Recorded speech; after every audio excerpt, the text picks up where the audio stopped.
What? Nice. What up? All right, guys. I put a couple of polls. I'm gonna do a couple of polls here. But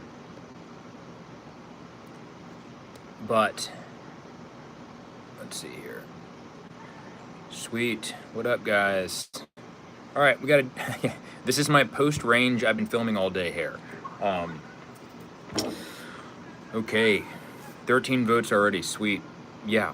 Okay. So if you guys have, as you guys have comments, I'd like to read those out aloud, and I would like this to be a actual conversation. I don't want to just talk to you guys. I want to have a conversation with you guys about what happened with the whole SIG issue.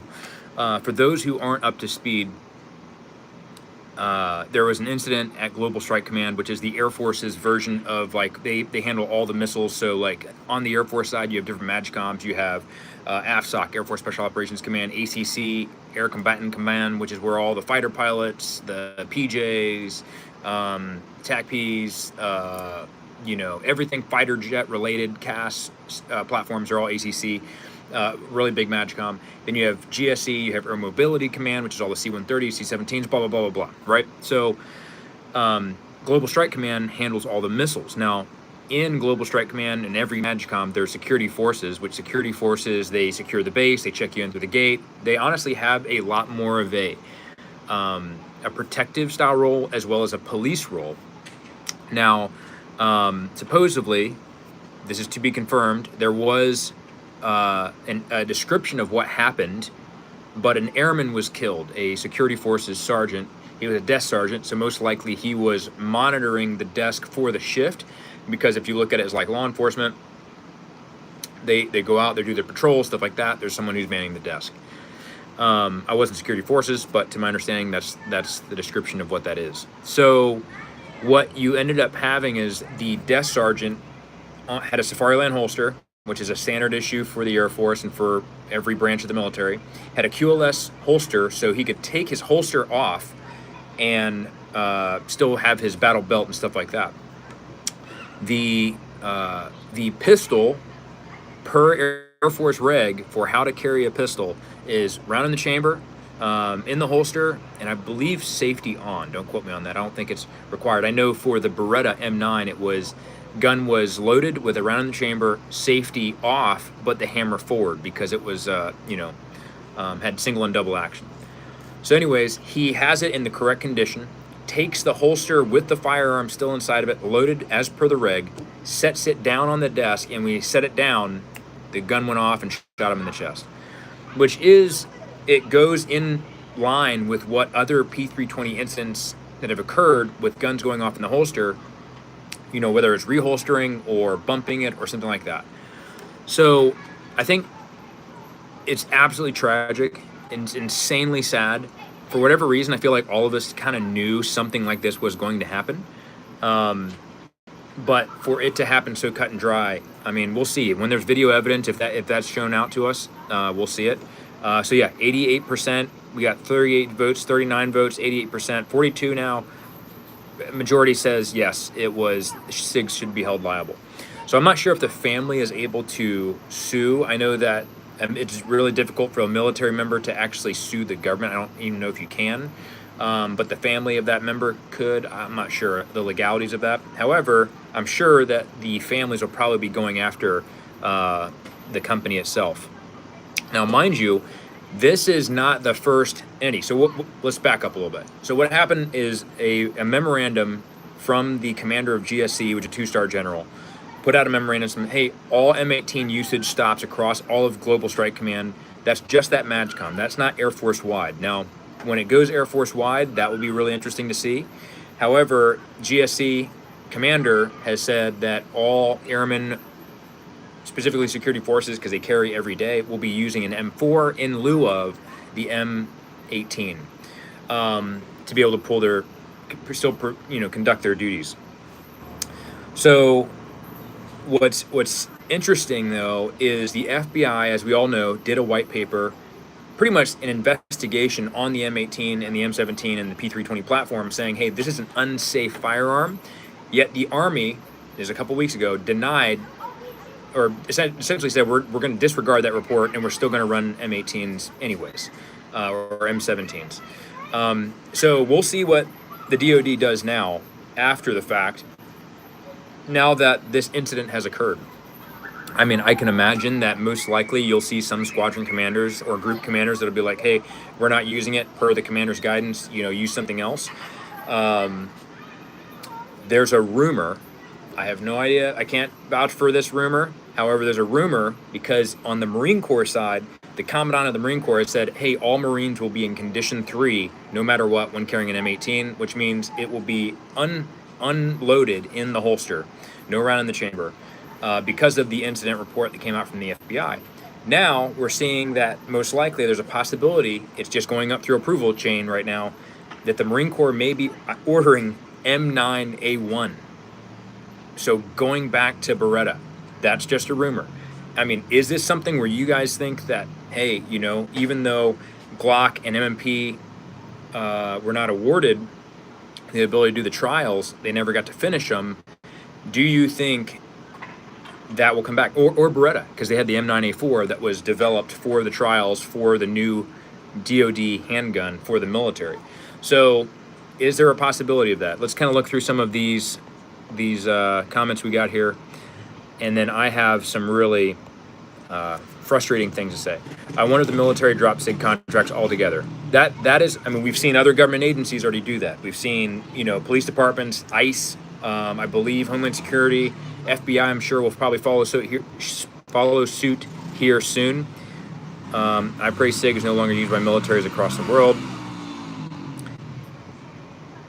Built poorly, yes, but built according to military specs, still being used by different branches. The leadership of the Army is known for not making good decisions for the average soldier.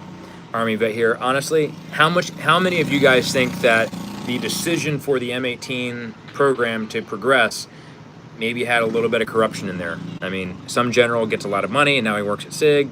I mean, who knows?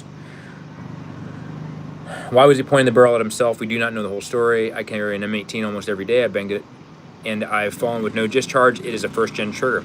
Yeah, that's the other question, is it's like not all of them have the problem. However, there are some that do. The one thing is, would I take the gun out of the holster, or even inside the holster, and set it on the table? No, I would not do that. I wouldn't point it out myself, still following the 4 firearm safety rules. However, you don't hear about this happening with a Glock, or an MMP, or Walther. Like, you don't hear about these other striker-fired platforms, when they are in the holster going off by themselves. It's just specifically majority of the SIG.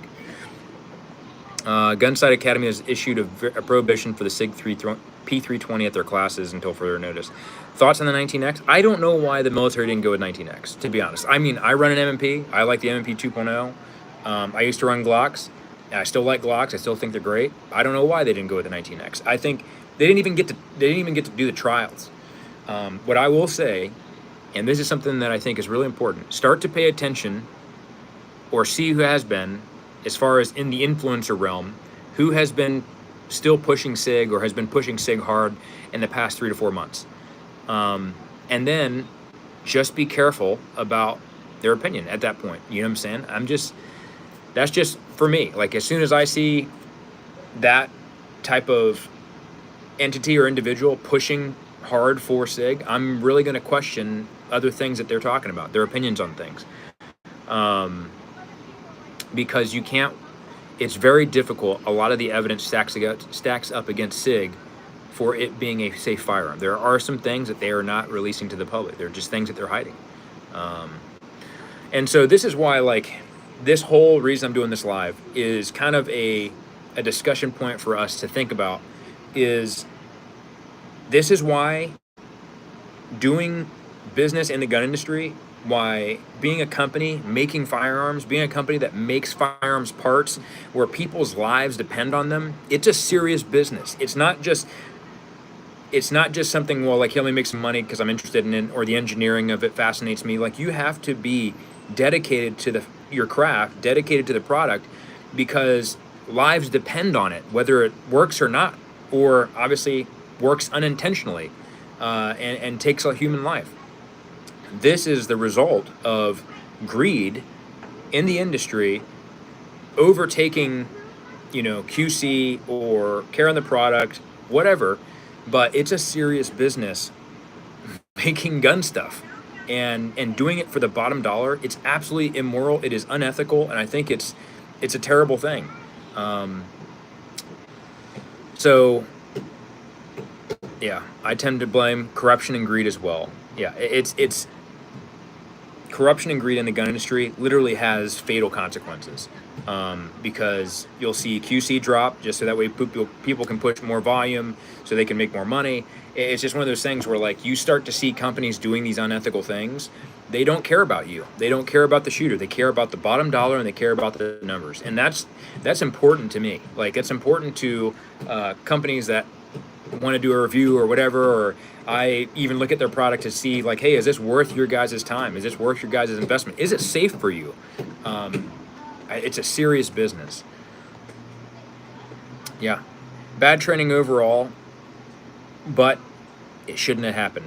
It should not have been going off in the holster. If that is the true case, and it does come out that was the exact story of how it happened, that is yes, negligent on the airman for pointing it at himself. That was loaded, but it was in the holster. The gun shouldn't go off on its own. Uncommanded discharge. It's criminal. Do you think SIG could come back with this when an apology and a fix? Here's an interesting fact.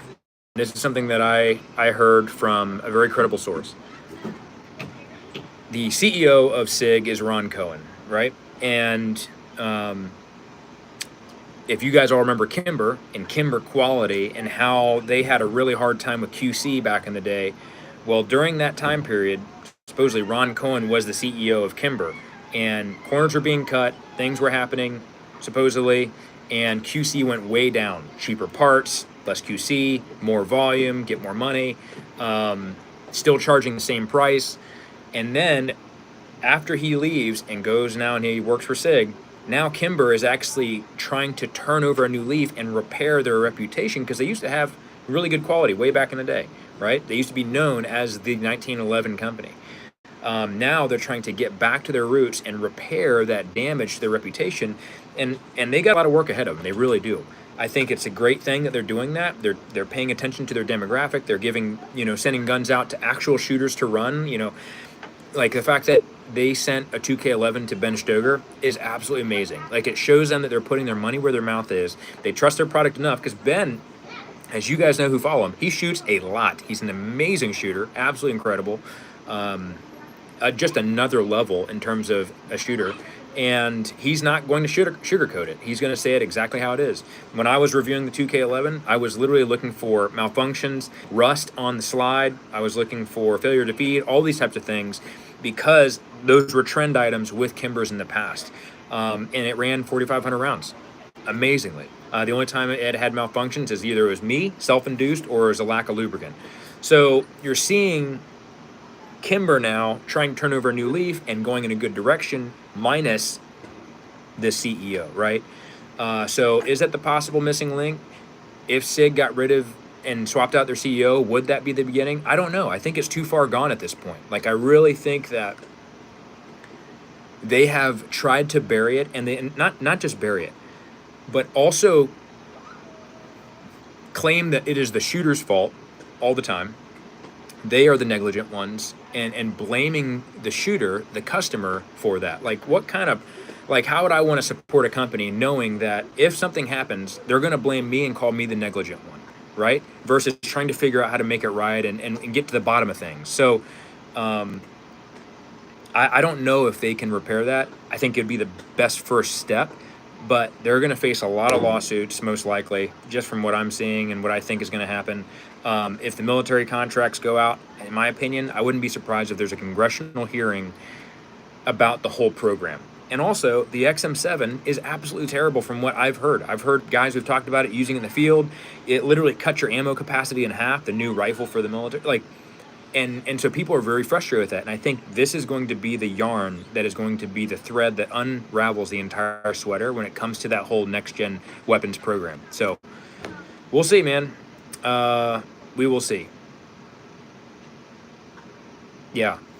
USSF member may have been wearing a tac vest and was in the process of holstering the weapon that was attached to the vest. Possibility.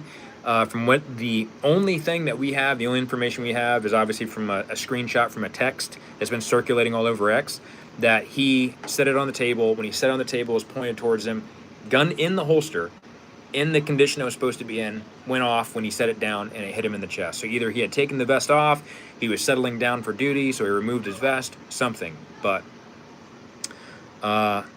yeah, and I'm curious, is anybody here have experience with the XM7? Like, I'm genuinely curious if someone has experience in it. Yeah, a holster gun isn't a pointing gun, otherwise everyone appendix carrying would be breaking one of the 4 rules. Yes, absolutely.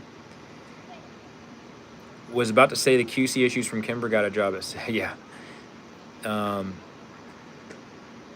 What's that quote from Armageddon? We're sitting on top of 1 million gallons of explosive fuel with almost 1 million moving parts built by the lowest bit. Yeah, true. Absolutely true. The word on the street is that workers at SIG know the design is faulty. The fact it has the contract is the main reason they won't change it too much and BS to redesign.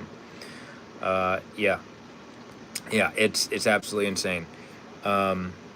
So every time I go to Boone Valley, time of resets 30 days. Any word on the range? So as far as the range is concerned, it is TBD right now. There's construction that's happening. There were some difficulties with the construction side, so they're working it. But the Instagram page will be coming up soon. There is going to be a qualification process for BVI. So in order to become a member, there will be a qualification process, not just a qualification test. So that way, those who are members at BVI don't have to worry about the guy next to him. They know, okay, this guy's qualified. He's gone through training. He's a good shooter. We've all been to those ranges where you're sketched out about the guy in the booth next to you. That will be alleviated by this screening process with BVI. But they are working on it. Website is up, but it's just kind of in beta mode. So once they have an actual launch date, I'll be posting about it on Barrel and Hatchet, but also I think they're going to be making a social media page and posting all the updates as well. So just kind of stay tuned. SIG rejected our request to return our P320s back to them. Kind of crazy. Absolutely insane. Absolutely insane. All right, guys. Well, I got to get going. Just finished a range day. Just want to get this out there. Pay attention to who's talking about SIG stuff. You know, your time is extremely valuable. I don't take your time for granted. I just want to get this out there to you guys because that's what I'm doing. I'm putting a filter on anybody that I see pushing SIG stuff, and I'm immediately kind of like, something's off, right? But this is why it's so important to support companies that are ethical, that are not immoral, that use good practices, that actually care about you, the shooter. Do they care about you, or are they just about the numbers? The companies that care about you, that are run by shooters, that actually give a crap, that's who you should be supporting. So anyways, guys, thanks again for checking this out. Be safe out there. God bless, and I'll see you.